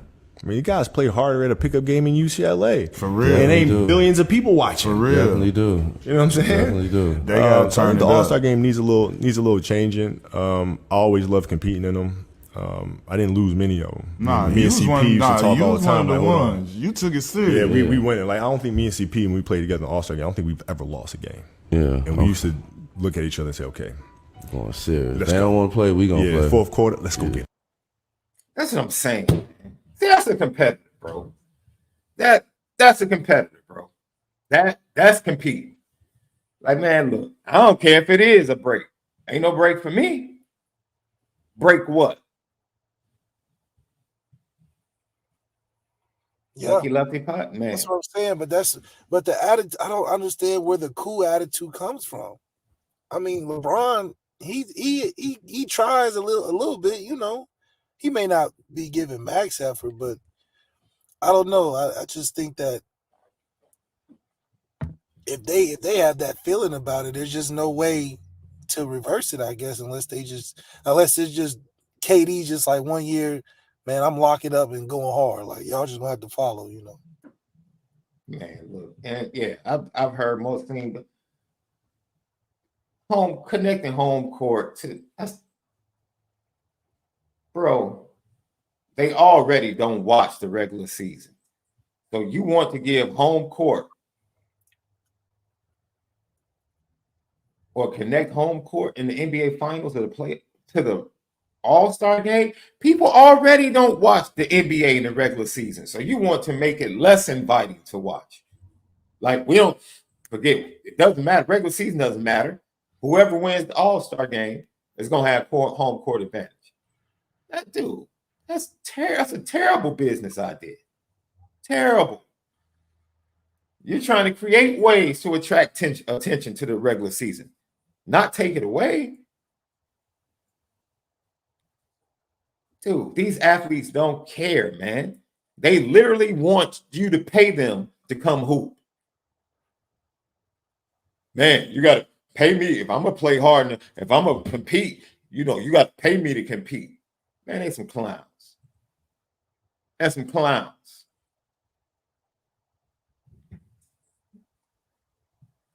How in the world somebody have to pay you to compete? You're not a hooper, dude. You're a basketball escort service. That's what you are. You need to be paid to come do your job. Hoopers hoop. Like Kobe said, I don't care where I am, I'm hooping. Blacktop, UCLA, All-Star Game, Staples, Crypto, on the road, wherever I'm at. Rucker. See, that's what I'm saying. Cats like Kobe took it to the Rucker because they're hoopers. Doesn't matter who they're playing, where they go, they hoop. It's still a dumb idea. The NBA Finals home court is decided by the best regular season. If you connect it to the All-Star game, you eliminate the reason to watch the regular season. It's a dumb business idea. Stop saying it. It won't work. People already tune the NBA out for the first half of the season.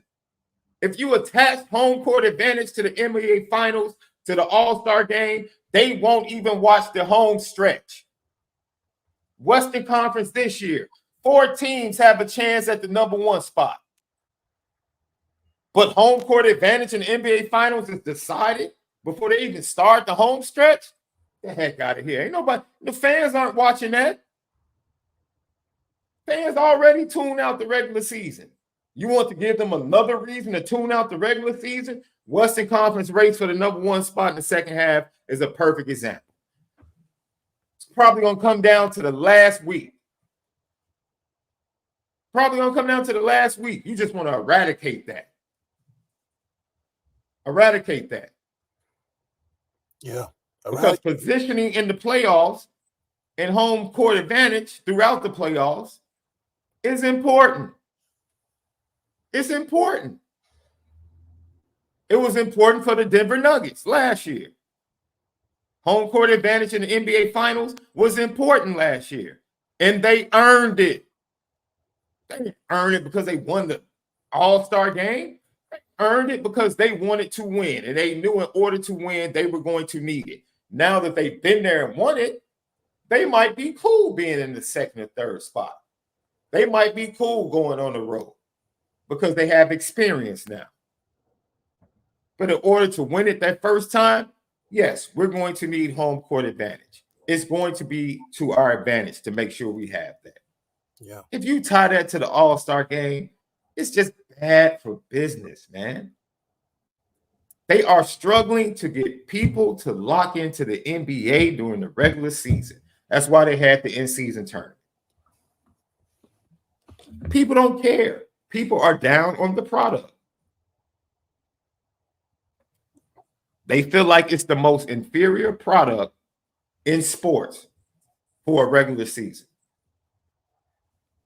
At this point, it's behind the NFL. It's definitely behind the NHL. And it's falling behind Major League Baseball. And that's saying something. Because Major League Baseball is 162 games.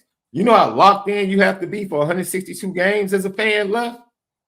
Yeah. And the NBA's regular season is falling behind Major League Baseball's regular season, which is twice the length.